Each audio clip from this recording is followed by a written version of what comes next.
नमस्कार, स्वागत है आपका इंडिया वॉइस पर। मैं हूं आपके साथ स्वीटी दीक्षित। बता दें कि प्रधानमंत्री नरेंद्र मोदी ने विकसित भारत 2047 वॉइस ऑफ यूथ कार्यशाला को सोमवार वर्चुअली संबोधित किया। पीएम मोदी ने संबोधन के दौरान कहा कि इस योजना का लक्ष्य देश की आजादी के 100 साल पूरे होने पर देश को विकसित राष्ट्र बनाना है। इस उद्देश्य को पूरा करने में युवाओं की अहम भूमिका होगी। जिसके साथ ही पीएम मोदी ने कहा कि आज विकसित भारत के संकल्पों को लेकर बेहद खास दिन है। विकसित भारत के संकल्पों को लेकर बहुत ही अहम दिन है। मैं सभी गवर्नर्स को विशेष बधाई दूंगा कि उन्होंने विकसित भारत के निर्माण से जुड़ी इस वर्कशॉप का आयोजन किया है। देश की युवा शक्ति को दिशा देने का दायित्व जिन साथियों पर है, उनको आप एक मंच पर लाए हैं। शिक्षण संस्थानों की भूमिका व्यक्ति निर्माण की होती है और व्यक्ति निर्माण से ही राष्ट्र निर्माण होता है। हमें देश में एक ऐसी अमृत पीढ़ी को तैयार करना है जो आने वाले वर्षों में देश की कर्णधार बनेगी, जो देश को नेतृत्व और दिशा देगी।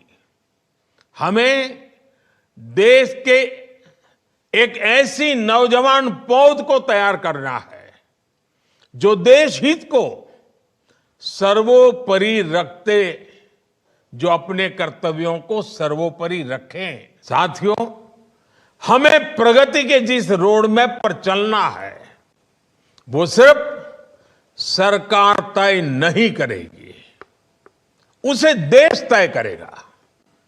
देश के हर नागरिक का इनपुट उसमें होगा, सक्रिय भागीदारी इसमें होगी। सबका प्रयास यानी जन भागीदारी एक ऐसा मंत्र है जिससे बड़े से बड़े संकल्प सिद्ध होते हैं।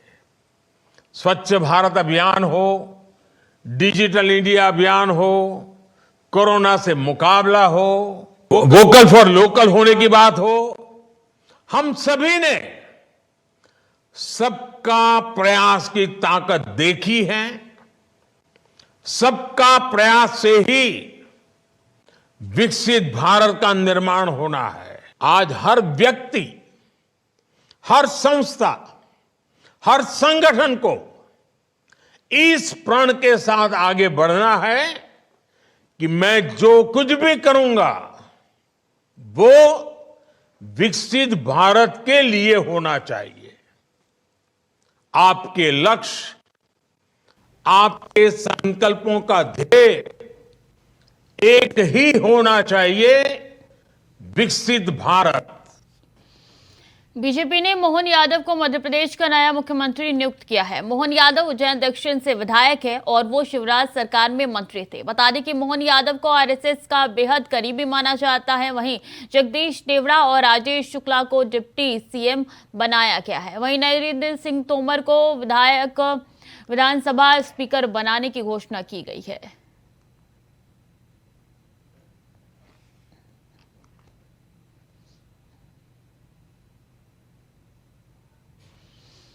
चलिए अब आपको बताते हैं कि एमपी में मोहन प्यारे ही आखिर क्यों है। वजह नंबर 1 आपको बताते हैं कि यूपी में 54% तक और बिहार में 63% तक वोटर्स है। वजह नंबर 1, देश के ओबीसी वोटर्स को डायरेक्ट मैसेज भेजा जा रहा है। और वजह नंबर 2, 2024 में बीजेपी का नैरेटिव बिल्कुल क्लियर नजर आ रहा है।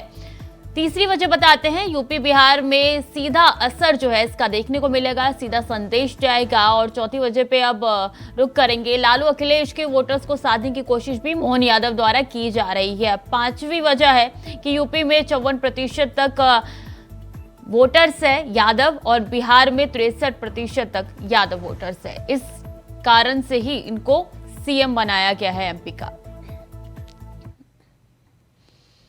और बीजेपी ने मोहन यादव को मध्य प्रदेश का नया मुख्यमंत्री नियुक्त किया है। सुनिए किसने क्या कहा है। काल का आशीर्वाद है, पार्टी का आशीर्वाद है और निश्चित रूप से बहुत खुशी की बात है। उन संघर्ष भी बहुत है। 1984 से सतत काम किया है भारतीय जनता पार्टी का और हम विद्यार्थी परिषद के कार्यकर्ता के रूप में राष्ट्रीय स्तर तक काम किया है और सतत काम किया है। निश्चित रूप से उसका परिणाम है, बड़ों का आशीर्वाद है, पार्टी का आशीर्वाद है और बाबा महाकाल का आशीर्वाद। खुशी हो रही है, का तो कोई ठिकाना ही नहीं है। हाँ, चल रहा था नाम ऐसा, एकदम पूरा पता तो नहीं था, पर मेहनत का फल मिला है। इतनी मेहनत करी है तो उसका फल दिया भगवान ने। देखिए, मोहन यादव जी के बारे में जो मुझे जानकारी है, बहुत पुराने कार्यकर्ता है और उस संघ के काम में लगे रहे, विद्यार्थी परिषद में भूमिका निभाई, बीजेपी में भी लगातार तीसरी बार से वो जो विधायक बन रहे हैं, जमीन से जुड़े हुए कार्यकर्ता, उज्जैन से विधायक हैं और निश्चित रूप से जो यहाँ तक मध्य प्रदेश की यात्रा, विकास यात्रा चली है, इसको और आगे बढ़ाने की भूमिका उनकी रहेगी। हाँ, बोला था मोहन यादव जी बहुत एक सरल स्वभाव के व्यक्ति हैं। तीसरी बार विधायक वहाँ मध्य प्रदेश के थे और उनको ढेर सारी शुभकामनाएं देता हूँ। देखिए, भारतीय जनता पार्टी का ये तंत्र ही ऐसा है कि छोटे से कार्यकर्ता को बड़ी से बड़ी जवाबदारी देती और हम सबकी ट्रेनिंग भी ऐसी होती कि इस आधार पर पार्टी जो काम दे दे उसको बहुत सहजता के साथ लेते हैं।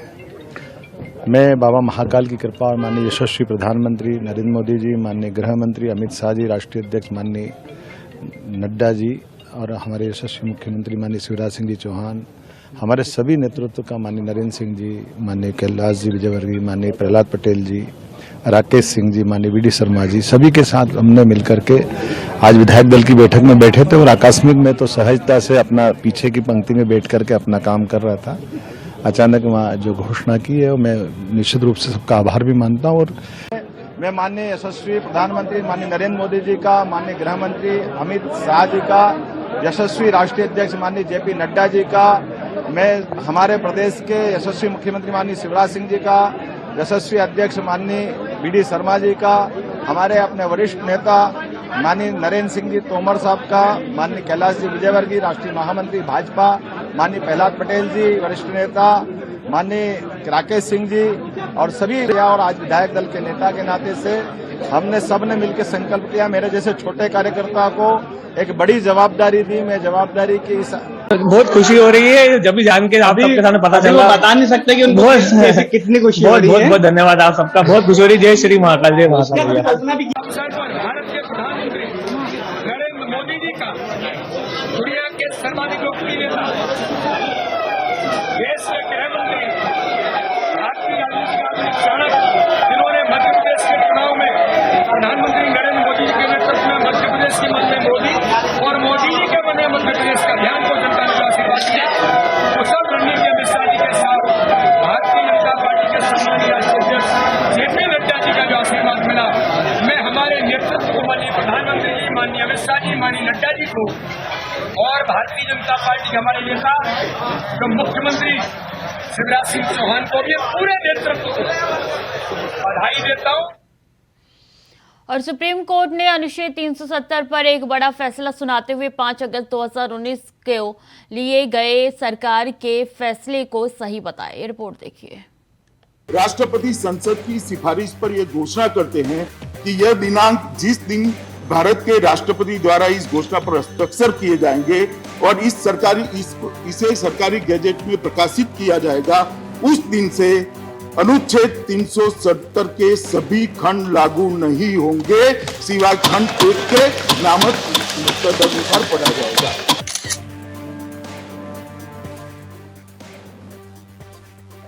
तारीख 5 दिसंबर 2019, सदन में देश के गृह मंत्री अमित शाह ने एक बिल पेश किया।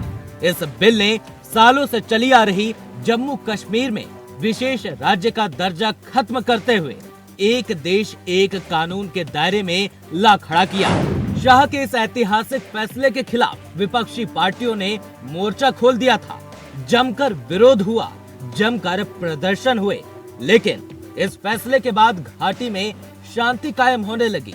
जिस लाल चौक पर एक वक्त में मुल्क का झंडा फहराने पर कोहराम होता था, उस लाल चौक पर हिंदुस्तान का तिरंगा लहराने लगा। जिन युवाओं के हाथ में एक वक्त में पत्थर हुआ करते थे, वो विकास की मुख्य धारा से जुड़ने लगे।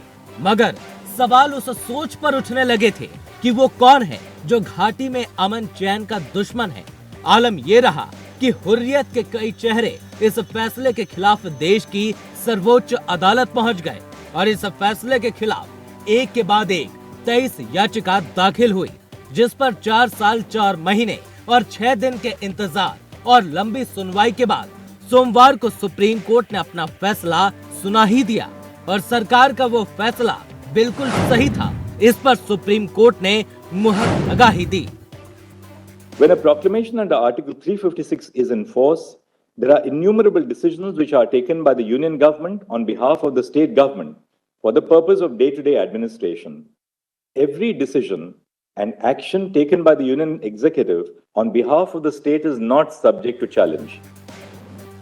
सुप्रीम कोर्ट ने केंद्र सरकार के फैसले को सही ठहराते हुए धारा 370 को अस्थायी बताकर याचिकाओं को रद्द कर दिया, जिस पर देश के प्रधानमंत्री नरेंद्र मोदी ने प्रतिक्रिया देते हुए इस फैसले का स्वागत किया। पीएम मोदी ने सोशल मीडिया पर लिखा कि अनुच्छेद 370 को निरस्त करने पर आज का सुप्रीम कोर्ट का फैसला ऐतिहासिक है और 5 अगस्त 2019 को भारत की संसद द्वारा लिए गए फैसले को संवैधानिक रूप से बरकरार रखा है।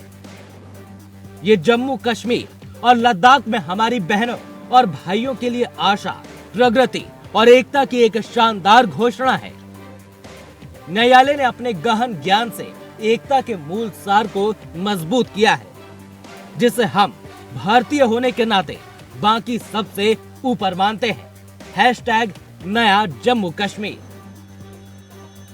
पीएम मोदी के अलावा बीजेपी के कई दिग्गजों ने भी इस फैसले का स्वागत किया। वहीं कश्मीर के महाराजा रणजीत सिंह के बेटे करण सिंह ने भी इस फैसले का स्वागत किया। हालांकि साथ ही केंद्र सरकार से जम्मू कश्मीर को राज्य बनाने की भी मांग कर डाली। मेरी पहली प्रतिक्रिया तो ये है कि सुप्रीम कोर्ट ने बहुत बारीकी से हर एक विषय को देखा है। जो मैंने सुना चीफ जस्टिस जो पढ़ रहे थे, उसमें एक एक क्लॉज, एक एक सब क्लॉज को उन्होंने देखा है और सब परिस्थितियां देखते हुए उन्होंने एक नतीजे पर पहुंचे हैं। मैं उसका स्वागत करता हूं, क्योंकि बहुत दिनों से ये बात हवा में थी, तो अब कम से कम स्पष्ट हो गया है कि जो हुआ वो वैध था। राजनीतिक रूप से चाहे कोई समझे कि नहीं होना चाहिए था, वो बात और है, लेकिन लीगल दृष्टिकोण से, न्यायिक दृष्टिकोण से वो वैध है। एक तो बात ही होगी। मैं आरंभ से कह रहा था कि जो जम्मू कश्मीर को काट के 2 हिस्से में करके और इसको यूनियन टेरिटरी बना दिया, वो हमें स्वीकार नहीं था, किसी को भी, किसी के गले से नहीं उतर रही थी, क्योंकि जम्मू कश्मीर एक बहुत विशेष राज्य था। पहले कहते थे ये मुकुट है, ये भारतवर्ष का ये है, और मुकुट क्या रहा, फिर हरियाणा और हिमाचल से भी नीचे आ गए, यूनियन टेरिटरी बन गए। तो वो जल्द से जल्द, मैं समझता हूँ, मेरी मोदी जी से भी यही प्रार्थना होगी कि अब वो जल्द से जल्द राज्य का दर्जा दे दें। एक तरफ जहां करण सिंह और बीजेपी सुप्रीम कोर्ट के फैसले का स्वागत कर रही है, तो वहीं दूसरी तरफ ये फैसला कई नेताओं के गले नहीं उतर रहा है। ये जो फैसला था कोर्ट का, अब अदालत के खिलाफ तो कुछ नहीं कह सकते, लेकिन उससे जम्मू कश्मीर के तमाम अवाम में, हमें, हमारी पार्टी को बहुत मायूसी और अफसोस है। आज जो हरकत मरकजी सरकार ने पार्लियामेंट के अंदर नाजायज, गैर कानूनी, गैर आईनी की, उसको जो जायज करार दिया गया, वो जम्मू कश्मीर के लिए ही नहीं, बल्कि आइडिया ऑफ इंडिया, हिंदुस्तान के तस्वुर के लिए एक सजाए मौत की खबर से कम नहीं है।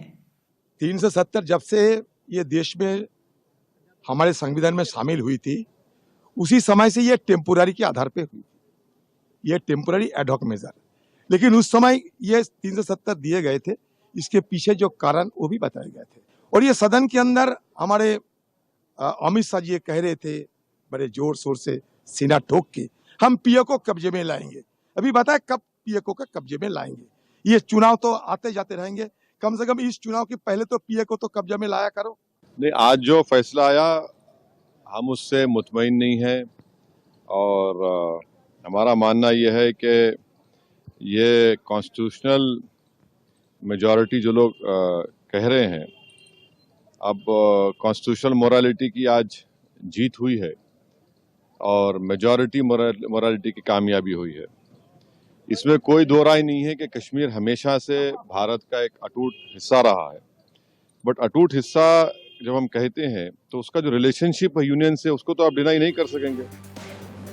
सुप्रीम कोर्ट ने अपना फैसला सुनाकर कह दिया है कि जम्मू कश्मीर भारत का अभिन्न अंग है और केंद्र सरकार का फैसला बिल्कुल सही है। 370 अस्थायी प्रावधान था जो खत्म हो गया है, लेकिन अब देखने वाली बात ये होगी कि सुप्रीम कोर्ट की सुप्रीम मुहर के बाद क्या 370 को लेकर बहस कब खत्म होगी। खैर जो भी हो, मगर इतना जरूर है कि 370 अब इतिहास रह गया, जो हमेशा हमेशा के लिए कश्मीर की तकदीर की यादों में दफन हो गया, जो अब कभी जिंदा नहीं होगा, ये साफ है। Bureau report, India voice. राष्ट्रपति संसद की सिफारिश पर यह घोषणा करते हैं कि यह दिनांक जिस दिन भारत के राष्ट्रपति द्वारा इस घोषणा पर हस्ताक्षर किए जाएंगे और इसे सरकारी गैजेट में प्रकाशित किया जाएगा, उस दिन से अनुच्छेद 370 के सभी खंड लागू नहीं होंगे, सिवाय खंड 1 के नामक तदनुसार पढ़ा जाएगा। तो फिलहाल के लिए बुलेटिन में इतना ही। खबरें लगातार जारी है, देखते रहिए इंडिया वॉइस।